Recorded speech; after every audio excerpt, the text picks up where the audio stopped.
Buenas tardes a todos y todas. La verdad es que gracias por estar hoy aquí y por haber pensado en mí. La presentación es muy amable, pero en cualquier caso es para mí un honor realmente participar en lo que creo que toca hacer. Vienen tiempos difíciles, esto es una de las tantas cosas difíciles que nos va a tocar lidiar y contribuir desde la ciencia a aclarar el debate, a enriquecer con miradas objetivas la toma de decisiones difíciles es tanto un deber como realmente un privilegio.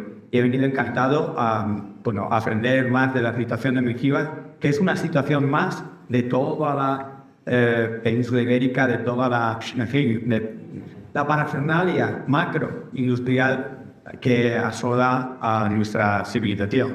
Estamos acercándonos a un momento de la civilización en la cual se están tensionando los equilibrios naturales y los recursos no van para tanta codicia y para tanto afán de dinero. Y las plantas de biogás son simplemente una manifestación de esa.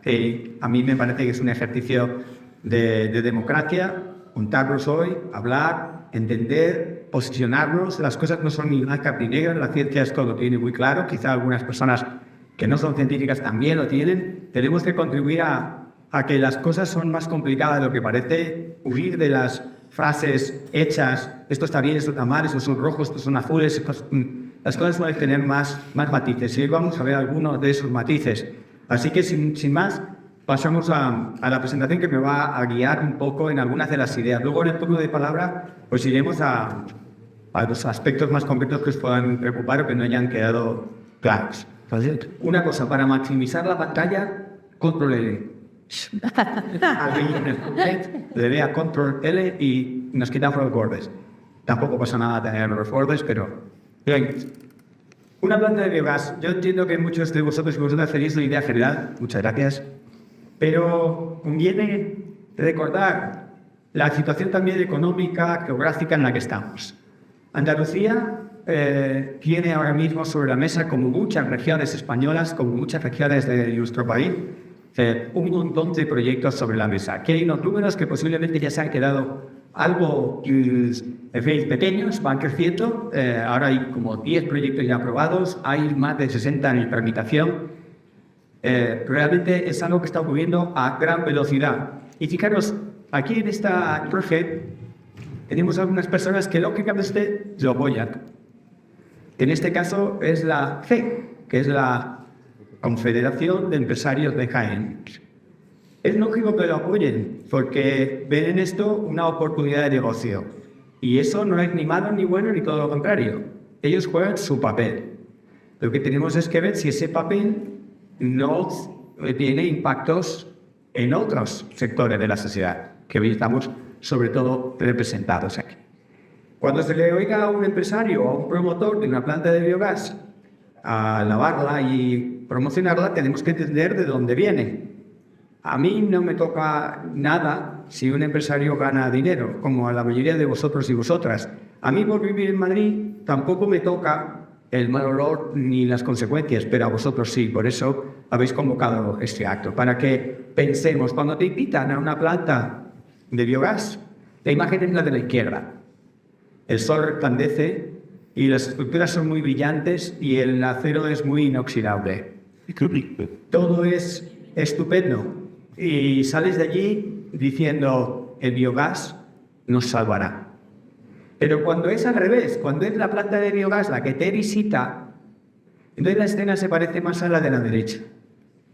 Empiezas a tener aguas contaminadas, por supuesto el olor que ya se ha mencionado, y gradualmente la salud de las personas se va deteriorando. Hay un efecto crónico que es más difícil de determinar porque no es instantáneo. Es un efecto acumulado sobre la salud de las personas y el mismo efecto acumulado también sobre los ecosistemas. Y como es una situación relativamente nueva, no tenemos datos del acumulado. Solo tenemos datos de lo que está empezando a ocurrir. Y podemos extrapolar o inferir, a partir de lo que ha ocurrido en otros países, lo que le va a ir ocurriendo a nuestra salud y a la salud de los ecosistemas. Pero no es tan bonito como cuando ves en la visita guiada una planta. No voy a hacer recortes de prensa, muchos recortes de prensa. Aquí hay 3 o 4 artículos de los cuales me he inspirado recientemente, pues las controversias dentro del sector o dentro de los ámbitos de la sociedad que tienen dudas. Porque yo no vengo a defender las plantas de biogás, sino a defendernos de las plantas de biogás. Para defender las plantas de biogás, pues uno tiene que escuchar a los que las ponen en pie. Nosotros somos un poco más escépticos. Yo en concreto soy independiente y llevo unos años leyendo ventajas, inconvenientes, cómo han funcionado, qué ha pasado ahí, que os voy a traer algunas cosas. Pero hacerme eco un poco de aquellos que se preocupan de las plantas de biogás, tampoco lo tienen todos igual de claros. Hay básicamente como tres grandes posiciones de los que se preocupan. Están los que dicen que no directamente a cualquier planta de biogás. Están los que dicen quizás sí, a ver cómo. Y están los que dicen que esos que dicen que quizás sí le están haciendo, en fin, le están siguiendo el cuento a los que lo promocionan. Esos son básicamente las tres posiciones, ¿no?, que se ve un poco en los grupos ecologistas, en los movimientos de la ciudadanía. Es difícil tener un consenso, es difícil también ver la realidad en todo el territorio. A veces en unas comunidades las cosas son de un calado. Os tengo que decir que 3 plantas de biogás en un radio de 1.500 metros es un absoluto récord mundial. O sea, Mengíbar pasaría de 0 a récord con la instalación de las 3 plantas. Esto no lo había visto yo nunca. Lo más que he visto son 2, ¿no? He visto una planta a 300 metros, 400 metros de una población. Para que tengáis un poco de contexto, se recomienda, porque todavía no hay legislación, se recomienda que ninguna planta de biogás esté a menos de 2 kilómetros de la primera vivienda.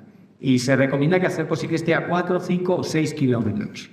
Del mismo modo que se recomienda que no haya más de una planta en ese radio. Lo de las 3 plantas, os digo que es absolutamente de récord, es inusual. Bien, aquí tenéis por un lado las promesas, esta especie de infografía, de esquema, y por otro lado la crítica ecologista. Las promesas son que es una solución para los residuos. Tenemos un problema con los residuos, la planta de biogás es una solución. También nos dice que impulsa la economía circular. Yo deciros, un poco como broma para llevarlos a casa, yo creo que el sentido de humor es importante. Acaban de terminarse las Navidades, ¿no? Y todavía hay gente que cree en los Reyes Magos. Yo creo, no defraudaros porque vosotros creo que sois un personal crítico. Los Reyes Magos no existen, son los padres. La economía circular no existe. Se puede circularizar la economía. ¿Qué quiere decir? Que yo puedo utilizar los residuos para darles una nueva vida, pero una economía circular lo que te quiere transmitir es la idea de que eso sale como redondo, perfecto. Los reaprovechas completamente. ¿Qué claro es el cartón? No se puede reutilizar más de 3 o 4 veces porque las fibras se descomponen. El aluminio, pues que es de las cosas que más se pueden reciclar 20, 30 veces. Pero hay muchos productos que solo tienen una posibilidad de reciclarse. Quiere decirse que la economía circular es una idea, pero la implementación lo más que llega es a circularizar un poquito las cosas. Aquí ya tenemos una promesa que de entrada se cae. Y luego de las energías limpias, no existe la energía limpia. Una energía puede ser algo más limpia que otra, pero la única energía limpia es la que no se produce. Toda energía tiene una huella ambiental que tiene un impacto en la salud y en los ecosistemas, ¿no? Lo de ser local, sí, esto se puede hacer local. Y aquí es donde veréis que entramos en una fuerte problemática, porque para que sea local la producción de biogás, la porquería orgánica tiene que ser local. Y ya han dejado claro que no hay tanta porquería por aquí para fermentar. Así que tenemos que entrar en la otra lado, ¿no? En realidad la crítica viene de que esto es una forma un poco más bonita y bastante más novedosa de perpetuar un modelo que busca opciones de negocio en todo y luego ya, si hay consecuencias, ya se verá que el beneficio económico, que la economía va por delante de las personas y por delante de la ecología. Estas son críticas que se hacen a la planta de biogás y a muchas instalaciones macro, grandes, ¿no? Que de ahí vienen parte de los problemas. Ahí tenéis un poco la eficiencia energética por fuentes. Los restos de la agricultura son bastante eficientes en el sentido de que la mayor parte del propio residuo, sea el pechín, sea restos de poda o sea cualquier resto de agrícola, la mayor parte se fermenta y se consume y no se produce tanto residuo. Pero es que esta es la parte que no te cuentan. No podemos hacer gas de forma eficiente solo con restos vegetales. Hay que irle metiendo en el cóctel una serie de compuestos y de residuos que no son ni tan navegables ni tan abundantes a veces en determinados municipios como es aquí. Y ahí entra el lodo de depuradora, ahí entran purines y ahí entran otras cosas cuya eficiencia, como veis ahí, es muy inferior y cuyas consecuencias ambientales son muy grandes. Cuando te visita un promotor, la cara con la que viene es esa. El maletín es el mismo, pero está todo lleno de maravillas y estupendas. Cuando en realidad te visita alguien independiente, la cara es un poco más de no lo tengo muy claro y tengo algunas preguntas. Y os voy a poner 3 o 4 pantallazos de publicaciones científicas. Esto no es una opinión. Ya lo decía Carlos en la presentación. Una de las diferencias de la ciencia y la opinión es que la ciencia te dice cómo llega a una conclusión, de dónde ha sacado la información, cómo viene esa... Y se pueda repetir ese estudio y se pueda entender la potencia de esos datos. Aquí tenéis un pantallazo de una fuente de datos de sostenibilidad muy recomendable. Tiene, como veis, hay 3 niveles, está en inglés, pero hoy en día el inglés se puede traducir. Tenéis un nivel fundamental, un nivel intermedio y un nivel más académico. Le podéis hacer preguntas y traza en Internet fuentes y te va haciendo una especie de resumen al nivel que tú puedas y quieras entender, ¿no? ¿Cuáles son? La pregunta que se le puede hacer es, por ejemplo, y ya la ha hecho mucha gente, ¿cuáles son los impactos en la salud de los digestores de biogás? Bueno, pues tenemos impactos muy claros, empezando por el sistema respiratorio. Las personas que tienen alergias, las personas más sensibles, personas mayores o los niños, las mujeres embarazadas, pero es que en realidad la lista no perdona a nadie, sobre todo si tienes la planta muy cerca y los días con el efecto, digamos, de contaminantes en el aire se suceden uno tras otro. Tenemos, por tanto, un riesgo de gases tóxicos. Gases, muchos de ellos que se dice que no se liberan, pero que en la práctica se liberan. Tenemos que ver el mal olor, por un lado, como una molestia.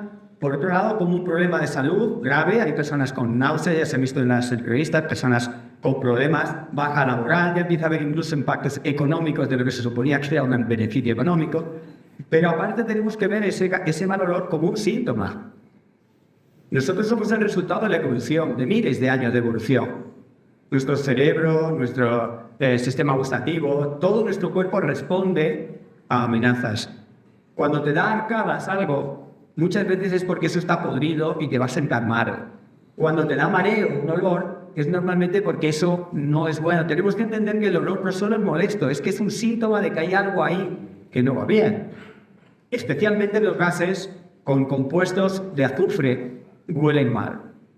Y lo que te quieren indicar es que ahí está ocurriendo un proceso. Esto no es que seamos ni muy listos ni muy tontos, es que somos el resultado de la evolución. Muchos de nuestros ancestros han muerto por no responder a esas señales y hemos sido seleccionados para que cuando algo huele a azufre, véase un huevo podrido, tenga cuidado que eso mata. Bien, pues el sulfhídrico, el gas de las ciénagas o de los pantanos, el gas de las alcantarillas, es un gas que te dice, hay un proceso, cuidado con ese proceso. Y por eso te da tanto asco. No lo podemos evitar. Bien, te dirán que no hay fugas, pero hay fugas. En las pruebas nos remitimos a mirar la televisión, las hemerotecas, no hay planta de biogás que no huela. Los gases que se emiten, entre ellos el propio metano, son gases potentes de efecto invernadero. Son gases que calientan la atmósfera.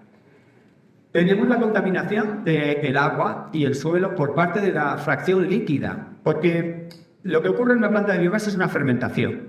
Una fermentación que ocurre en el yogur o en la cerveza es un proceso en el cual se transforma la materia orgánica en ausencia de oxígeno.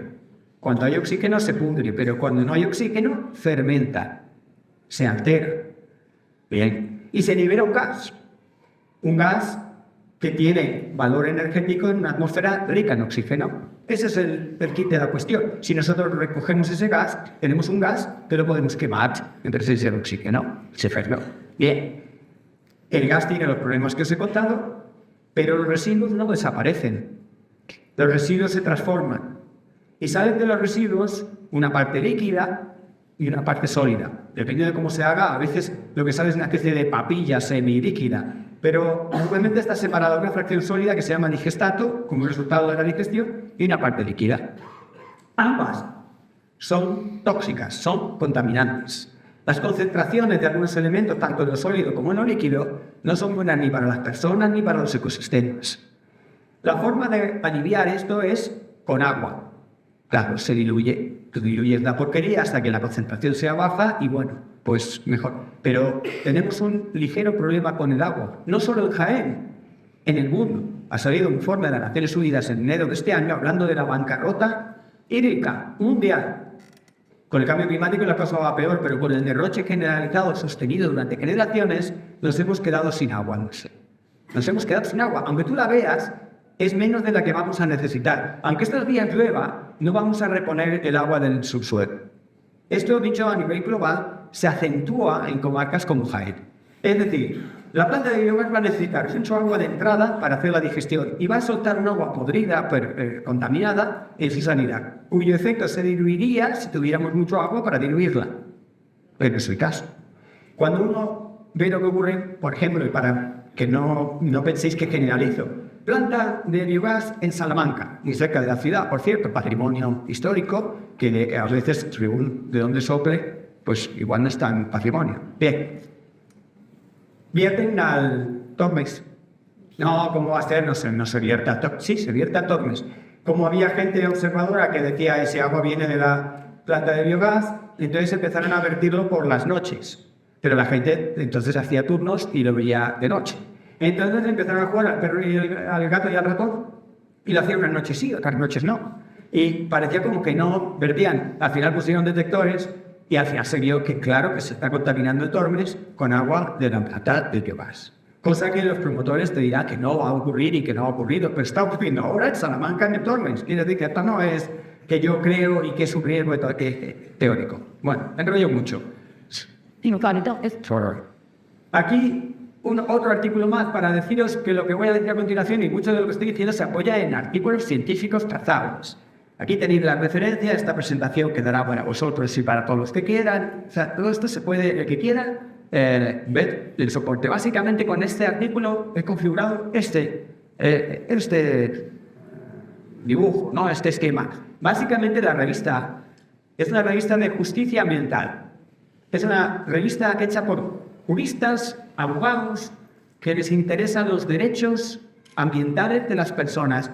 Y el título es el biogás como una amenaza para la justicia ambiental. Dicho de otra manera, los juristas especialistas en materia ambiental ven las plantas de biogás como una amenaza para nuestro derecho ambiental.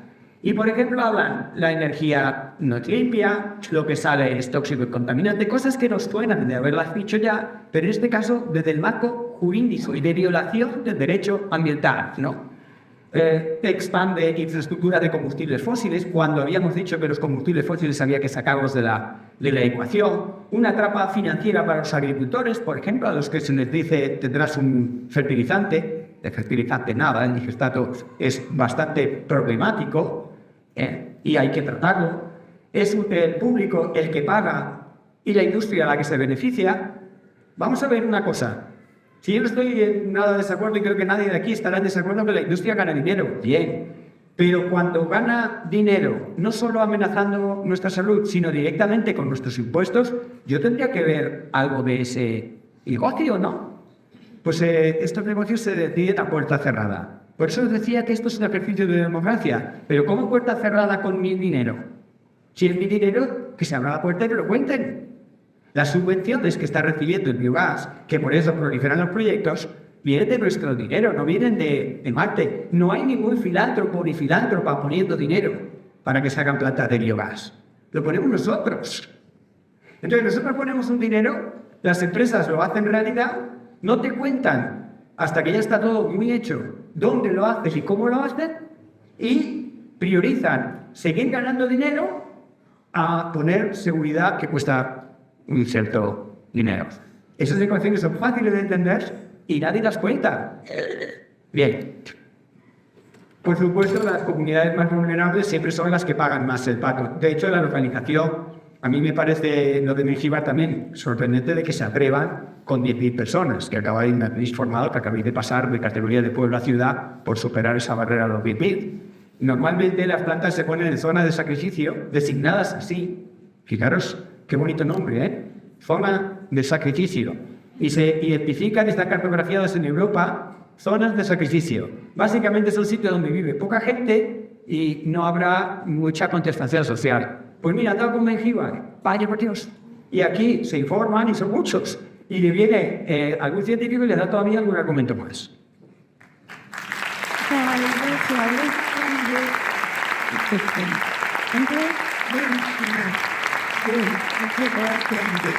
La última pieza que estamos leyendo estos días es el riesgo de accidentes. Los promotores te dirán que no pasan. Bueno, yo he dicho, vamos a ver si pasan. Bueno, pues esta revista publicó en septiembre de 2024 un análisis de los más de 70 accidentes entre los años 90 y 2023. 70 accidentes. Hace todo un análisis de esos 75 accidentes, de dónde fueron, qué tipo son, qué gravedad. Bueno, ahí está la referencia. Yo solo os hago pues alguna breve mención. En primer lugar, que existe, porque una de las cuestiones típicas de un opinólogo o tertuliano es, no, bueno, podría sustanciar un poco lo que dices. Aquí hay 75 accidentes. Los peligros de incendio y explosión son los principales. Pensemos que estamos trabajando con gases inflamables. Peligros mecánicos son menores, los peligros eléctricos no son muy grandes, pero están los peligros biológicos que hemos hablado. Estamos gestionando microorganismos, muchos de ellos patogénicos. En ese cóctel de sustancias que se fermentan, allí hay muchos organismos y muchos de esos organismos se liberan o accidental o intencionadamente al medio ambiente. Así que hay un riesgo. Las explosiones suponen aproximadamente el 70% de los accidentes, de estos 75 accidentes ocurridos entre el año 90 y el 2023. También hay un 21% de los casos con liberaciones tóxicas de amoníaco, fijaros, amoníaco, y por supuesto el sulfuro de hidrógeno, que es este pestilente gas. Asfixia, en muy pocos casos, pero llega a niveles del 4% de los accidentes por asfixia, falta de oxígeno en espacios confinados. En fin. Ahí tenéis los datos, por supuesto el digestor, que es como el corazón de toda la planta de biogás, es el que más riesgos tiene, es donde ocurre la mayoría de los accidentes. El almacenamiento del gas se hace con bastante seguridad normalmente y es un porcentaje pequeño de los accidentes. Bien, así que lo primero que nos tiene que quedar claro es que los residuos no desaparecen. Los vegetales, que son los que mejor se fermentan, tampoco desaparecen, se reducen un poco en biomasa, pero se transforman de tal manera que muchas veces no sirven como tales para terceros o cuartos usos. Habría que invertir dinero, tiempo, transporte para convertirlos en fertilizantes aplicables. Y cuando han pasado por ruedo de depuradora, normalmente contienen, y ya se ven en las analíticas de hoy, esto no es una posibilidad, sino las analíticas revelan que el digestato y las aguas de una fermentación suelen tener metales pesados.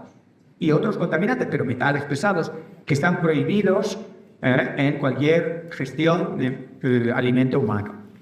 Así que habría que eliminar esos metales pesados de los digestatos. Bien. Algunas pinceladas rápidas. Pensar que desaparece el pensamiento mágico, como tantas otras cosas, y deciros que en la mayoría de los casos, especialmente en Jaén, no hay residuo para tanto proyecto. Lo que no hay en Jaén, como no hay en ningún otro sitio, pero ya que estamos aquí, hablamos de aquí, es estrategia. No hay coordinación. El mero hecho de que ya solo en Mengíbar se planteen 3 plantas habla de descoordinación. Se tratan los proyectos individualmente, pero los residuos de dónde van a venir. Si una de las cosas que te cuentan es, si vienen de la zona, pero ¿de qué zonas? O sea, ¿de dónde vas a sacar la proporción necesaria, no ya para una planta, sino para las 3? Esa falta de coordinación, que en Mengíbar quizás sea flagrante, es una característica general. Antes comentaba que en Navarra se hizo una moratoria de 1 mes a las plantas de biogás, precisamente como para plantearse esto. Luego se quitó la moratoria y más o menos las cosas se hicieron sin mucha coordinación. Pero fue un poco porque de pronto se estaban viendo que unos mismos residuos se contaban para usarse en más de una planta. Ahora te supongo que tienes tantas toneladas de altechí o tantas toneladas de zurines y resulta que estás contando con que las vamos a usar aquí y aquí y aquí y aquí. En la práctica lo que ocurre es que como nadie es capaz de respirarlos hasta ahora. Cuando no tienes, te vas hasta 300, 400 kilómetros. En esa planta que estoy poniendo el ejemplo de Salamanca, se llegan a traer restos de animales muertos de Murcia. O sea, recorren 400 kilómetros en un camión, residuos orgánicos en distintas fases de descomposición, y que alguien nos explique dónde está la circularidad del proceso de unos residuos que han viajado 400 kilómetros. Y eso está pasando. ¿Cuándo pasa? Pues cuando no hay residuos en esos 30 kilómetros. ¿Qué en teoría puede decir? Usaremos residuos de un radio de 30 kilómetros. Ya han contado que aquí, en esta localidad, determinados tipos de residuos no los hay. Y desde luego en cantidades suficientes para 3 plantas, ya os digo que no va a haber. No hace falta ni echar cuentas, no va a haber. Con lo cual, el trasiego de camiones no solo afectará a las calles de por aquí, a las carreteras próximas, sino que habrá un trasiego de camiones de bastante distancia. No valen todos los residuos, hacen falta unas proporciones, esto ya lo hemos comentado, pero que os vayan quedando un poco estas ideas clave así fuertes. Y la falta de coordinación nos lleva a residuos que vienen de muy lejos, que se plantea la generación de nuevos residuos. Esta es una de las locuras y una de las perversiones que, por favor, ojalá no veamos. Pero ya se están diciendo, ya se están haciendo explícitas. Dice así: yo monto una planta de biogás para regenerar y reutilizar residuos. Como no tengo suficientes residuos, genero una planta generadora de residuos, también conocida como macrogranja de cerdos, para producir suficientes residuos para una planta de biogás que no tenía suficientes residuos. Digo, que ahí pare esta locura, ¿no? O sea, el 80% de la carne de cerdo no es para comer. El 80% de la carne de cerdo es para especular en el mercado internacional. Pero el 100% de los problemas ambientales se quedan en España. Y vamos a montar más granjas de cerdo para alimentar a plantas de biogás que teóricamente es la solución circular a un problema de residuos. ¡Bravo! Sí. ¡Bravo! El tamaño, claro que importa. Y mucho. No es lo mismo una planta de biogás que gestione. Y aquí, claro, muchos dirán, ¿y qué es una planta grande y qué es una planta pequeña? Vale, podemos entrar en matices, pongo unos rangos, aproximadamente hasta 20.000 toneladas al año. Se puede considerar una planta moderada, gestionable, amigable, en la que puedes cambiar cosas, pero una planta en cuanto empieza a crecer, todo se vuelve caro de cambiar, porque tienes unos digestores muy caros que no puedes cambiar porque tienes ya una infraestructura montada, y por supuesto los problemas ambientales crecen muy rápidamente. 20.000 al año no es ni la cuarta parte de la planta más pequeña que hay planeada aquí, y hay 3-4 veces más grande de la pequeña. Porque los números a veces nos bailan, te dicen toneladas y no saben ni bien. Pues aquí hay 3 que son 4 veces más grandes de lo que sería recomendable. Ahí estamos. Sí. Los problemas reales, el salto de la teoría a la práctica. Cuando llegáis a un promotor, que vais con la práctica. La teoría que la cuente el promotor, y le dais poco tiempo porque se puede estar hablando toda la mañana. Herméticamente cerrado. Esto es lo que entienden por un camión herméticamente cerrado. Esta es la diferencia entre la teoría y la práctica. No pasa nada. Yo creo que es maravilloso estar en ese balcón y que pasen unas cuantas vacas podridas de estar herméticamente cerrado. Sí. Hay 5 problemas graves que son básicamente la salud humana, ya lo hemos comentado, la comentará también Jesús Mats. Tenemos el problema de salud planetaria, este concepto más global de ecosistemas, cambio climático, contaminación, pérdida de biodiversidad. Por supuesto que lo mismo que nos pasa a nosotros, les pasa a muchos otros organismos. Una alondra, claro, ¿quién se preocupa por las alondras? Pero también. O una lombriz, o el ecosistema se ve impactado. Y a veces nos damos cuenta de que dependemos de un ecosistema que funcione, pero bueno, en fin. Tercer tipo de problema, la propia economía. Es tan paradójico el sistema que cuando se acaban las subvenciones, muchas de estas plantas no van a funcionar, pero tú ya te la comes y se dará la circunstancia, ojalá me equivoque. A mí me encanta equivocarme. Y en estas cosas tan terribles deseo profundamente estar equivocado, pero me temo que no voy a estar equivocado cuando diga que cuando se acaben las subvenciones en pocos años las plantas ya no serán rentables. Y se podrá dar la situación irónica de que una ciudadanía que no la quería la tenga que pagar y la tenga que financiar y se tenga que hacer impuestos para traer residuos o para... cuando era algo que no queríamos, o por lo menos no en esos tamaños o no en esos sitios, ¿no? Por supuesto, ¿quién va a montar un albergue rural cerca de una planta de biogás? Con lo cual hay un montón de actividades que buscaban conciliar el medio rural con, no sé, con un modo de vida, con una nueva economía, que quedan canceladas. Y todo eso también es economía. El fraude de ley. El fraude de ley es engañarnos usando una ley para violar otra. Y en esto las empresas tienen unos gabinetes, unos asesores jurídicos que son muy potentes y que saben todas las leyes. Y entonces van encontrando la forma de violar una ley agarrándose a otra. Y entonces técnicamente no hacen nada malo, pero el espíritu de la ley lo has violado. Por ejemplo, un proyecto grande lo partes en 3 trozos. Y entonces los pequeños trozos los analizan independientemente y cada uno te sale favorable. Pero en realidad es un fraude, porque los 3 pertenecen a un proyecto.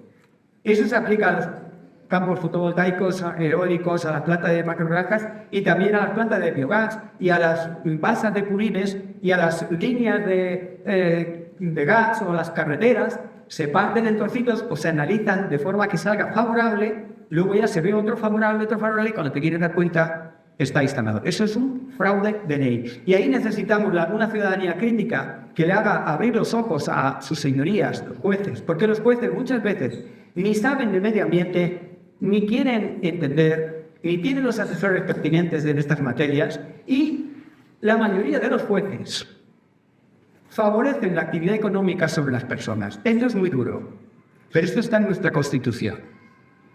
Los jueces aplican la Constitución y las leyes, y en nuestra Constitución el dinero va por delante de las personas. Fijaros qué bonita Constitución tenemos. No solo hay que cambiar feminismos y ecologismo, sino hay que cambiar muchas cosas. Pero no solo nuestra Constitución, la de todos los países de nuestro entorno, piensan que la economía es un requisito para todo lo demás, cuando muchos pensamos que es al revés, que la economía es un medio para hacer posible todo lo demás, que era lo que nos importa, que es estar vivos, ser sanos, medianamente felices. Y por esto os decía que esto es un profundo ataque a la democracia, porque las cosas nos enteramos tarde, mal y nunca, porque las discusiones no son transparentes, porque se intentan politizar con la peor de la intención, porque una buena política es lo que estamos haciendo aquí hoy. De hecho, estar vivo es el primer acto político. Cuando un niño nace, ya ha hecho un acto político. La política lo es todo, pero se puede utilizar, como se está haciendo muchas veces, para dirigir a la gente. Y como bien han dicho en la presentación, da igual si es rojo, azul, alto, bajo, tiene más dinero o menos dinero. Estamos hablando de algo muy transversal que es la salud, los derechos humanos, y estamos violentándolos en la práctica por la manera en la que resolvemos o no resolvemos. 6 preguntas sin respuesta. La ciencia avanza haciéndose preguntas. Básicamente, Guillermo de Baskerville, del nombre de la rosa, le decía a Axo que si tú sabías plantear las preguntas tenías la mitad del problema resuelto. Hagamos unas preguntas. Por ejemplo, aquí quedan, no espero la respuesta. ¿Quién asume los riesgos? ¿Qué beneficio obtiene la ciudadanía afectada? ¿Quién paga el sobrecosto de seguridad? Bueno, y a lo mejor nos hago ya un spoiler. Después de 3 meses de negociaciones muy intensas, lo pagamos nosotros. ¿Quién se hace cargo de las externalidades? Las externalidades son esas cosas externas. Que yo solo he venido aquí a hacer gas. Ya, tío, pero te estás cargando las carreteras. Vamos, ¿quién paga eso? No sé. ¿Quién repara y mantiene eso? Carreteras, ríos contaminados. ¿Quién se hace cargo de la infraestructura cuando deje de ser rentable? Quedan ahí esas preguntas. Básicamente, se hacen grandes para abaratar los costes. Si es la economía, es el mercado, amigo.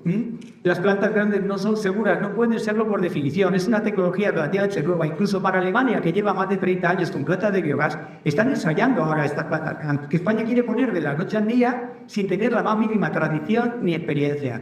Y antes me preguntaban, ¿y no tendrá que ver también algo la característica de Jaén? Las temperaturas, el agua, las condiciones, pues por supuesto que sí, claro que van a afectar. ¿Alguien sabe algo de eso? No. Y normalmente la ciencia o el método científico lo que te diría es, vamos a ensayar, vamos a probar. ¿Y cómo ensayas y pruebas? Con una planta de biogás pequeña.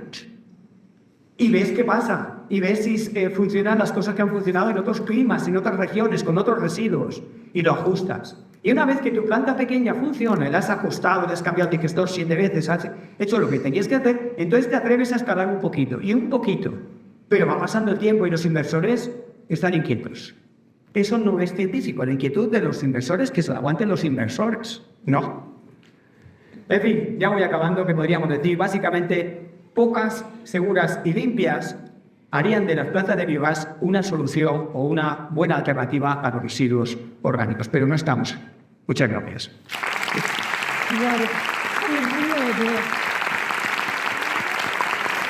Muy bien. Es un punto que sea.